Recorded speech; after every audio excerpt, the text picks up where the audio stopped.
Philly Film Games. It's over. Hi.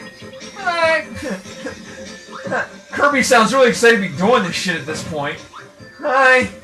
Oh god, how many more of these do I have to do? Down the manhole. Hope to meet the Ninja Turtles. I wish. That'd be cool. That's something we should do. We should try that, do that again. Yeah, the Ninja Turtles.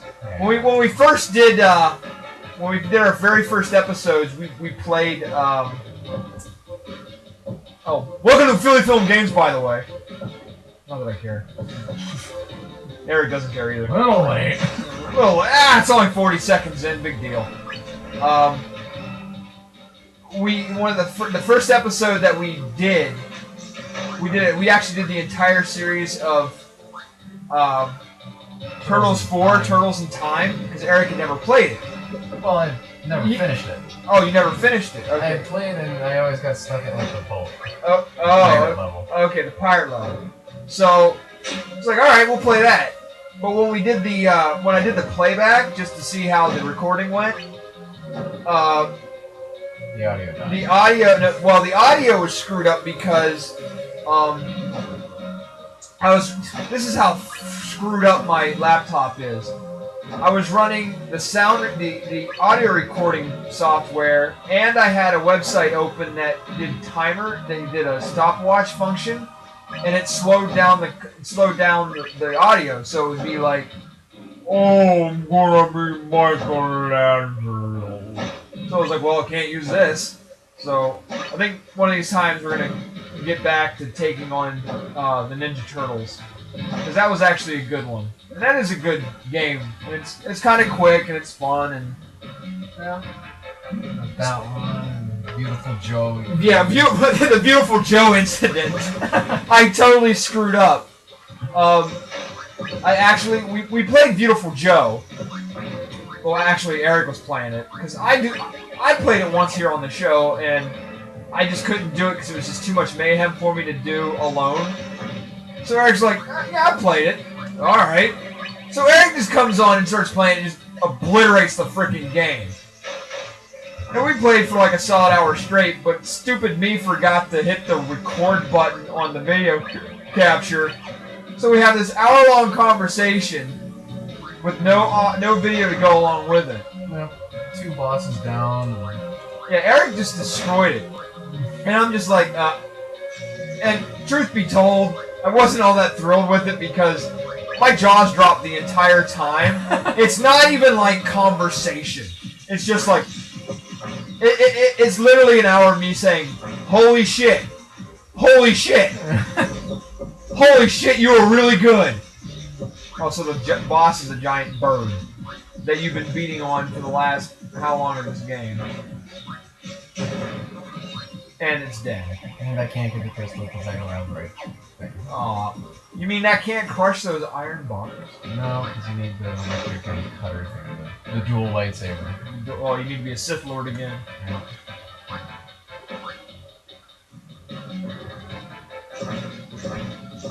I like how the machinery in the background has that sinister look on. We're evil! Trust us. We're evil. Yes, we're evil. Just look at our faces.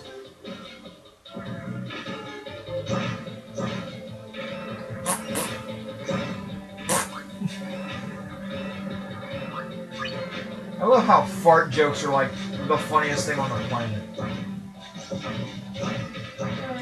Humor that pretty much everyone gets. Yeah, I'm trying to remember where I heard it, but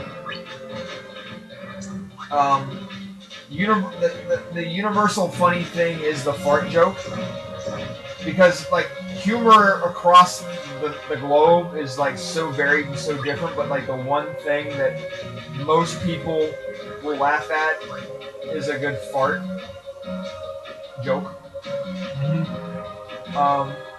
Because and they had shown this. They looked at Egyptian hieroglyphics and Roman documents and things like that, and there are a lot of fart jokes and dick jokes. So even in Egyptian hieroglyphics, there are a lot of dick jokes and fart jokes. Of all things. I mean, just think, you're making some, especially like in hieroglyphics, which are usually going to be, you know, in a pyramid for royalty that has died. And they've got a fart joke. Well, you know, Pharaoh Monch loved his fart jokes. Where's his favorite? What's his favorite? He loved the one about the sun god Ra cutting the cheese and, you know, setting half of the desert on fire. Yeah, whatever. That's funny. You know, because the sun god, if he farted, he's already fire as it is, you know. Shit. Run! It's a flaming turd!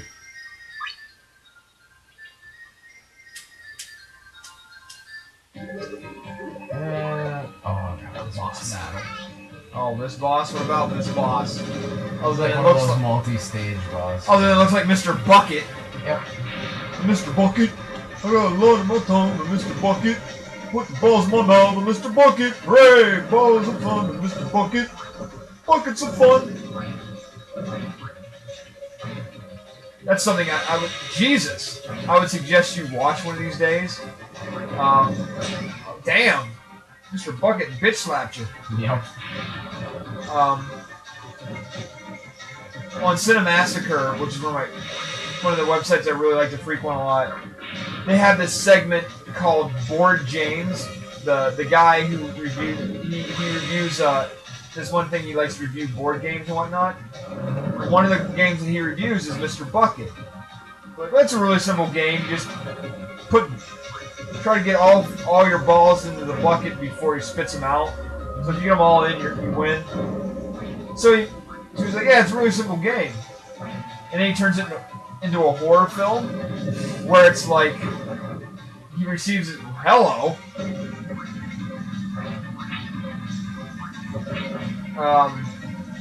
Gee, it looks like you've got all this horsepower behind you and those engines, and you're going a whopping 3. Oh boy. So he does this bit after he plays the game, which he gets a serious phone call. He's like, Mr. Bucket, put balls in my mouth. He's like, hello? Mr. Bucket? What is going on? Why are you... Whatever, it's just... And then all of a sudden, Mr. Bucket shows up in the living room with him. And he's like, oh, Mr. Bucket? And he's like, ah! Like, he freaks out. Okay, what does this mean? This is like the last world. Oh, really? We're there already? I guess it's 6. Oh, wow. We're gonna blow through this!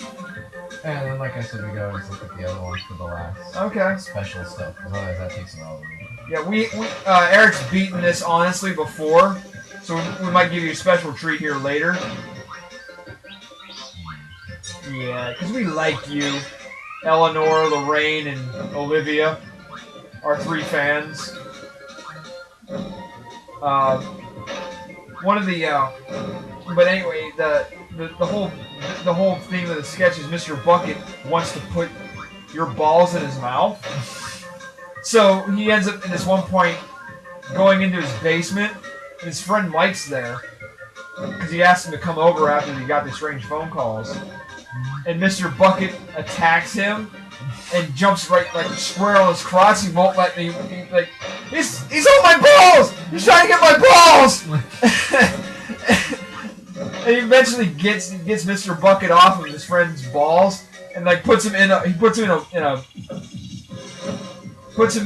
one of those industrial sinks and like just drowns him. He's like, Mr. Bucket, balls of the like finally kills him and whatnot. It was like hilarious. It's just the fact that Mr. Bucket was trying to kill you. He was trying to put your balls in his mouth.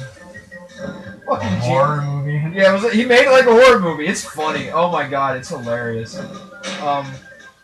I might show it to you after the fact, after we do this shenanigans tonight. But it was fucking hilarious. Mr. Bucket, put the balls in my mouth. Mr. Bucket. Oh, boy, game. See, I'll actually credit the internet influences that I have. Not like other people who just plain rip them off. Just like when I put my foot in my mouth the other week when I was my scholars Game Grumps. You fucking genius.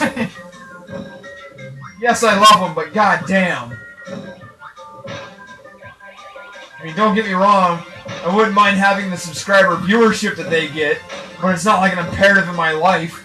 Because I'm doing alright for myself. Because I'm living my dream job, sort of. I mean, other than the pay grade. Yeah, I'm pretty much doing... I got the best job on the planet. But I guess since I've had those shit soul-crushing jobs, I'm allowed to have this job. You can compare. Yeah. I mean... Oh, God. Oh, that was... One time I had... Next time on Philly Film Games, I'll tell you more about my shit jobs. More shit jobs.